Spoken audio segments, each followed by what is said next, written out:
Well, for the past 7 years, we have witnessed countless scenes of death and destruction in Iraq. And now, allegations that the horrors of war extend to the unborn. Parents of children in Fallujah believe chemical weapons caused an upturn in birth defects. Now, Mohammed Jamjoon shows us the daily struggle facing these kids and their families. Akram is just a day old. He was born with a cleft lip and cleft palate and is one of many children at Fallujah's General Hospital suffering from severe birth defects. This is Mohammed Hamid. He's 1 month old. Mohammed has cardiac problems, the most common defect among the children here. Down the corridor we meet Sufyan. He is just 2 years old but has already had 7 operations to alleviate the swelling around his brain. Doctors tell his mother still more will be needed. Overwhelmed by medical bills, she says she has to borrow cash just to get to the hospital. Sufyan's health problems have forced her and her husband to make a difficult decision. I will not have children anymore, says Shukriya. I need to take care of the one that I have now. When me and his father saw his situation, we decided not to have children anymore. The cause of these defects is unknown, but doctors here say they are increasing. We may see 4 or 5 patients weekly, if not daily. They many times ask me or ask other doctors, what can we do? What can we treat our children? I told you, we have no facilities. Many of such defects can't be treated here. At the Fallujah branch of the Iraqi Handicap Society, parents seek help for their disabled children.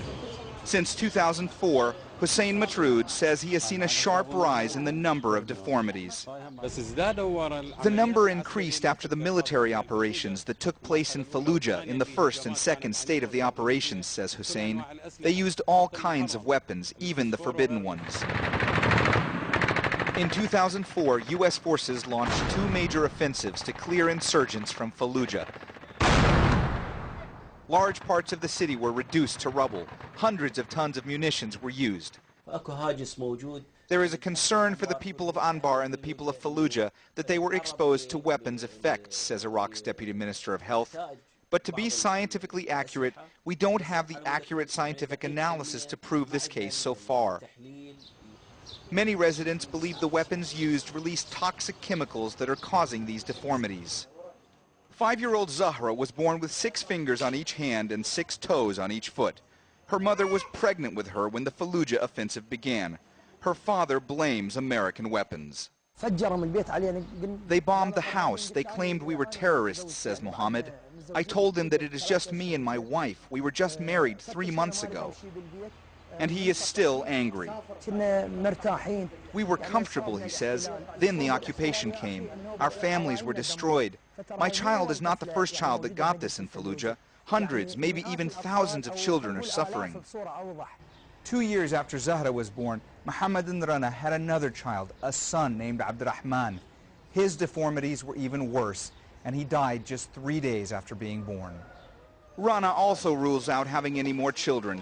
She says her family's situation is far too difficult. It is undescribable. It's torture, says Rana. The child is suffering. She can't play. She can't stand on her feet. She can't even eat. Someone has to feed her. But there are no reliable statistics for birth defects in Fallujah. No studies on their cause or causes. No comparison with other Iraqi cities. There are simply no answers. These deformation, we are saying, also we are saying that the causes are more complex than some people think.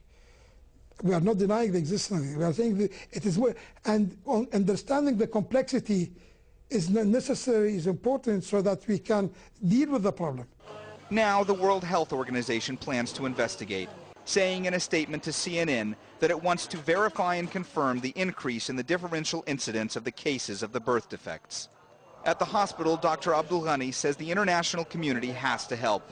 In the face of so much suffering, she is on the verge of despair. I feel shame when I answer my patients. Sometimes I feel I want to cry because I can't do anything for them. Mohammed Jamjoon, CNN, Baghdad.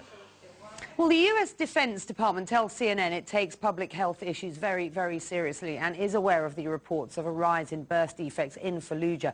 But it says it can't draw any conclusions without scientific studies into the incident and causes of birth